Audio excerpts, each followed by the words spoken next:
You are standing beneath the floodlights at Wembley, but the loudest sound is not the crowd. It is the voice behind you. Left. Step up. Watch the runner. You turn, and there he is. A tall goalkeeper dressed almost entirely in black, pointing, shouting, moving before the danger has even appeared. This is October 23rd, 1963, and England are facing a rest-of-the-world team in the Football Association's centenary match. By half-time, England have not scored. The man in black has made sure of it. 2 months later, Lev Yashin will become the only goalkeeper ever to win the Ballon d'Or. That sounds like a story about spectacular saves. It is not. It is a story about how one player changed what you expect a goalkeeper to be. Before Yashin, the position was often treated as football's final emergency service. You waited near the line. You reacted when a shot arrived. You caught the ball, punched it away, or kicked it as far as possible. The goalkeeper was important, but usually separate from the rest of the team. Yashin refused that separation. He treated the penalty area as territory to control. He moved forward to intercept crosses. He rushed toward attackers before they could shoot. He shouted instructions at defenders and launched attacks with fast throws. In modern language, you would call him a sweeper keeper, a goalkeeper who also cleans up danger behind the defensive line like an extra defender. Why was that so radical? Because every step forward created risk. Leave your line too early and the striker could lift the ball over you. Shout constantly, and defenders might resent you. Throw quickly, and your team could lose possession before it had recovered its shape. Yashin accepted those risks because he understood something deeper. The goalkeeper did not have to wait for the match to reach him. He could shape the match himself. FIFA goalkeeping specialist Pascal Zuberbühler later described Yashin as an attacking goalkeeper who played decades ago in the way modern keepers play now. France Football praised his readiness to act as an extra defender and begin dangerous counterattacks with quick distribution. Soviet poet Yevgeny Yevtushenko captured the same idea more simply. The revolution began when the goalkeeper rushed away from his line. But revolutions rarely begin in comfort. You are 13 years old. Your country is at war. Your family has been evacuated from Moscow, and instead of spending your days in school or on a football pitch, you work in a factory producing ammunition. That was Yashin's adolescence. Born in Moscow in 1929, he was still a child when the German advance forced his family east to Ulyanovsk. The factory where his father worked was moved too. Machines had to be rebuilt in brutal conditions, and Yashin later remembered that childhood seemed to end almost immediately. When the family returned to Moscow, football offered an escape. Yet even that path almost disappeared. At 18, exhausted by years of work and pressure, Yashin suffered what he described as a collapse. He stopped reporting to the factory and lost his appetite for sport. How does a future legend recover when he no longer wants to play? Military service gave him structure. Football returned. Arkady Chernyshев, a Dynamo Moscow coach with experience in both football and ice hockey, noticed him. Yashin joined Dynamo, but his rise was slow enough to test every part of his confidence. He was not immediately the great black spider. He made mistakes. He struggled for playing time. He even pursued ice hockey at elite level and won the Soviet Cup as a hockey goalkeeper in 1953. That detail matters. Ice hockey forced you to read danger through bodies, angles, deflections, and sudden close-range movement. The goal was smaller, the action faster, and the goalkeeper had to stay involved every second. When Yashin committed fully to football, he brought the mentality of a goalkeeper who did not simply stand and wait. By the middle of the 1950s, his authority was growing. In 1956, the Soviet Union reached the Olympic final in Melbourne against Yugoslavia. Yashin kept a clean sheet.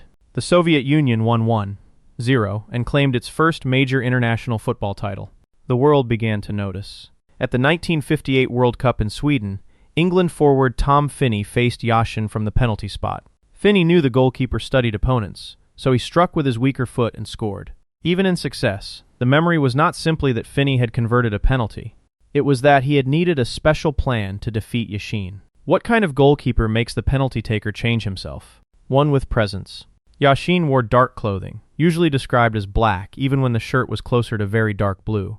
His long arms, explosive movement, and flat cap helped create the image of the black spider. Yet the nickname can distract you from the real source of his power. His greatest weapon was information. He watched the attacker's body. He read the direction of a cross. He judged whether to catch, punch, charge, or stay. He told defenders where danger was forming before they could see it themselves. A dramatic dive might save one shot, but an early command could prevent the shot completely. That is the counterintuitive truth of Yashin's revolution.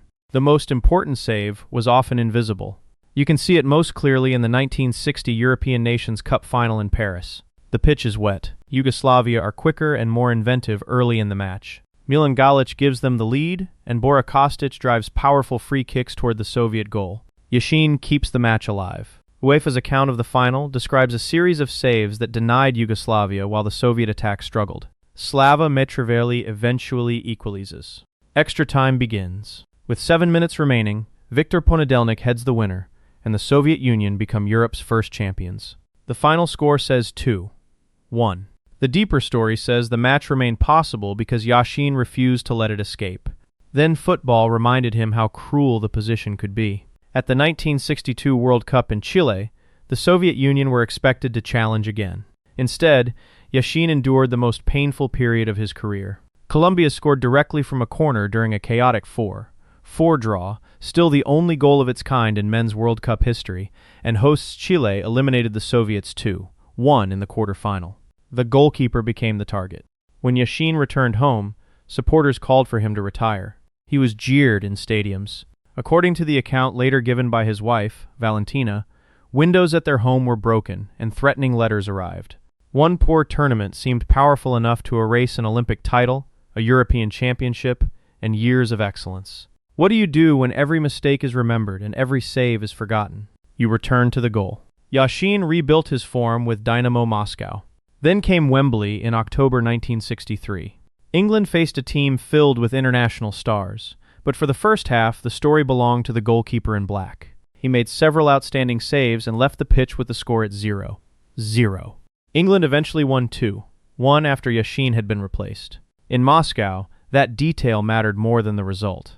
The man many supporters had rejected was again being celebrated. In December, France Football awarded him the Ballon d'Or. He finished ahead of attacking stars because voters recognized that he had expanded the meaning of his position. He was not rewarded only for stopping shots. He was rewarded for commanding space, directing teammates, reading attacks, and turning defense into offense. No goalkeeper has won the award since. Yashin continued long enough to reach the 1966 World Cup semifinal, the Soviet Union's best finish in the competition. He never lifted the World Cup itself. That absence makes his legacy more interesting, not less. You usually remember football through trophies. Yashin is remembered through a job description. When you watch Manuel Neuer race beyond his penalty area to clear a through ball, you are watching the sweeper-keeper idea in its modern form.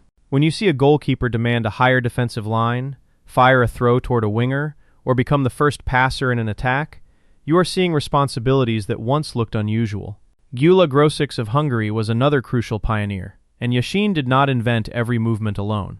But no goalkeeper of that era embodied the new role with greater authority or carried it to a larger global audience. That is why the image survives. It is not only Yashin flying through the air. It is Yashin standing 10 meters from his goal, reading the next pass. It is Yashin pointing at a runner. It is Yashin catching a cross and immediately searching for a teammate. It is Yashin turning the goalkeeper from a lonely specialist into the first defender and the first attacker. The position also became more human because of him. You could dominate a European final and still be blamed 2 years later. You could be called finished and then win the Ballon d'Or. You could become a symbol of certainty while carrying the same doubt, exhaustion, and fear that follows every goalkeeper after a mistake. That tension is still there every weekend. A striker can miss and receive another chance. A midfielder can lose the ball and be rescued by a teammate. A goalkeeper's error often changes the scoreboard immediately. Yashin never removed that pressure. He showed that the answer was not to hide closer to the line. The answer was to become more involved. So return to Wembley. You are standing beneath the floodlights. The crowd is waiting for England to score, and behind you the man in black is still shouting, still pointing, still moving before the danger arrives. The loudest sound is not the crowd. It is the sound of the goalkeeper becoming part of the game.